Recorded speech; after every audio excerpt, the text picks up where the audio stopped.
Thank you. Good afternoon. I coached my first political debate in 1983, and I've done hundreds of them since then. And let me start by telling you the three things I'm the most sick of hearing. Number one, let's have a Lincoln-Douglas debate. Number two, let's have a Kennedy-Nixon debate. And number three, let's have an Oxford-style debate. And let me tell you why this bothers me. First, I dare any network in the country to sponsor a Lincoln-Douglas debate. There were 7. They lasted 3 hours. Here was the format. Candidate 1 speaks for 1 hour. Candidate B speaks for an hour and a half. First candidate responds for half an hour. Here is Mr. Douglas's opening statement from the first Lincoln-Douglas debate.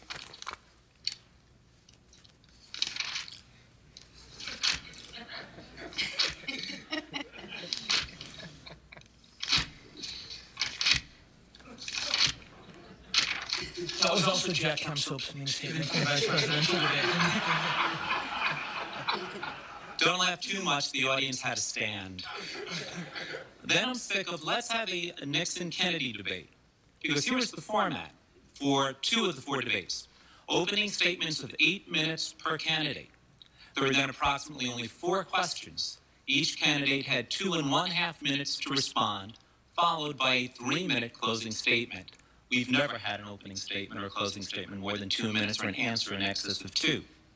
And finally, let's have an Oxford-style debate. There's no such thing as a single-candidate Oxford debate. You debate in teams of 2, 3, or 4, 5 minutes alternately on an assigned topic known ahead of time, 5-minute affirmative, 5-minute rebuttal, if any questions they come from the audience. So first, let's recognize that a lot of these cliches thrown around are meaningless. Now, what can we start to do? I always love that quote from Shakespeare, first thing we do, let's kill all the lawyers. I'll amend it here, first thing we do, let's kill the media, the sponsors, and the campaign consultants. And let me explain what I mean by that. Because all of it is getting in the way of what the essential goal should be, to hear what the candidate has to say, believes, and then make a decision based on that. Because of exactly the problem that Bobby described, the press goes at this the wrong way. Let's try to knock them off text instead of let's hear what it is they have to say. So it does become like pro wrestling.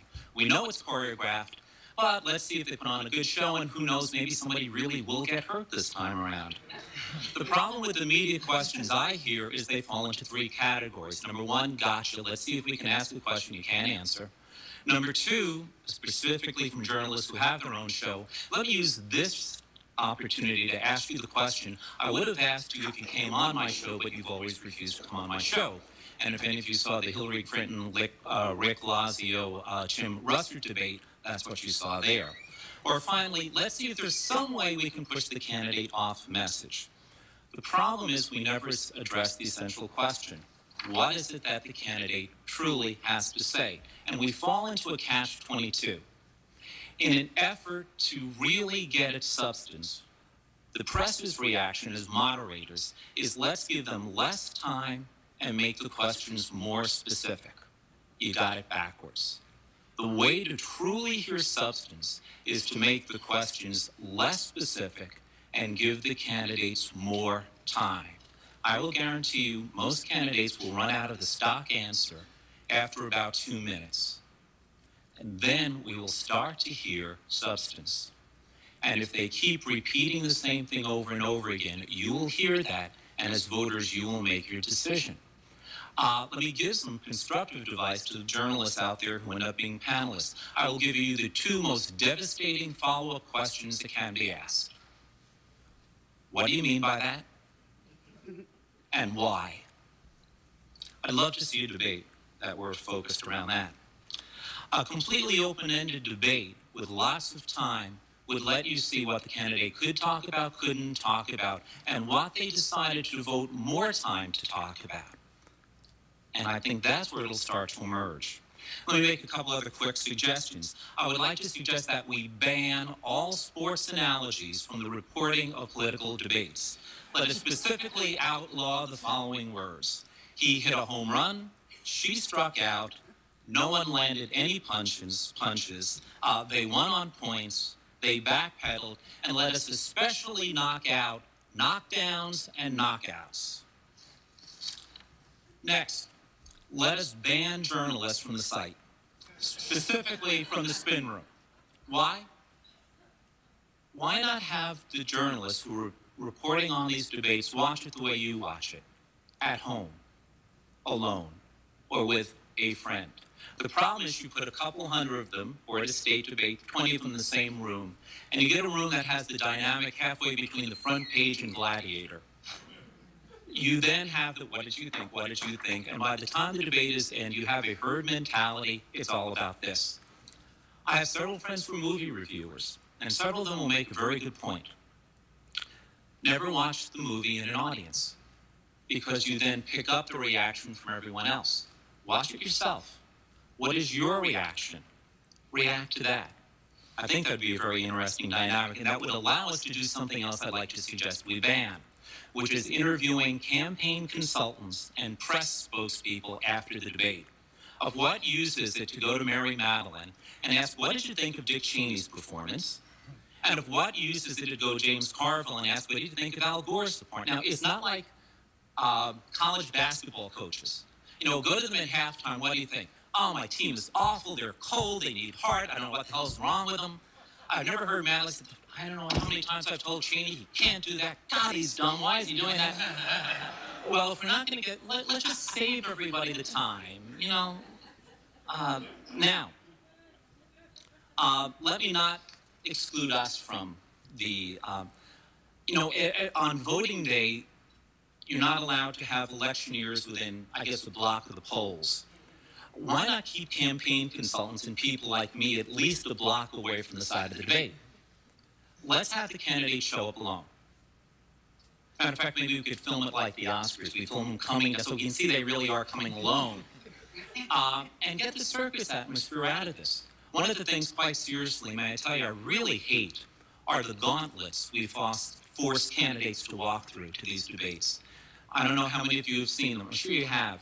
Where you go through the gauntlets, not of your supporters saying yay like Rocky. I mean, that's sweet, that's nice. They need that adrenaline pump, fine. But what I really hate are when they go through gauntlets from the opposition, where they are cursed at, screamed at. I've seen stuff thrown at candidates that I won't talk about here. And I just don't think that helps. It should be a little more like high noon. Let's just put them out in the middle of the street and see what they have to say to each other. That would also prevent something that once happened to Mike is the only person I've ever seen thrown out of the men's room. I've seen people thrown out of bars and restaurants. 1988, he and I were consultants to Bruce Babbitt. We were trying to crunch Governor Babbitt on a couple of last-minute things. Mike followed him into the restroom to try to give him a few last answers. And it's the first time I've ever seen anyone thrown out of the men's room. And I think we can spare everyone that. Let me make one last quasi-serious comment. I have a friend who gave me great insight. We were talking, he said, let me tell you the way to spot a great Italian restaurant. Don't order the most complicated dish. Order a green salad, pasta with tomato sauce. If you order the simplest thing on the menu, you will get a true appreciation of how quality the ingredients are and how good the chef is. That's exactly the advice we should take about campaigns, debates. Let's get everything out of the way except the candidates. Let's hear what they have to say, and let's make up our minds. So I would like to leave my comments with the following suggestion. I don't want a Lincoln-Douglas debate.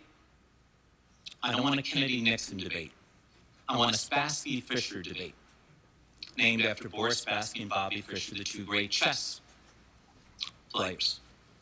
Bare stage, 2 chairs, 2 stopwatches, and 1 table. Candidate A gets 10 minutes to give an opening statement. After 3 minutes, you'll start to hear what this person really has to say. Tough to remember that 10-minute speech. After the exhaustion of that time, the time is divided by half, and each of them gets one of those little stopwatches. They are given that total amount of time. So let's say Dan's the candidate and I'm the candidate. I hit my stopwatch. Maybe I talk for 2 minutes. When I'm done, he goes. He can go as little or as long as he wants about my topic, about something else. Start, stop. If I go on too long, I'm out of time. You get the rest of the time all to yourself. And by our decisions of what we talk about, how much we talk about it, how redundant we are or are not, I really think the voter will get the clearest picture of who these people are, what they believe in, and why they believe in it. And that would be my suggestion. Thank you.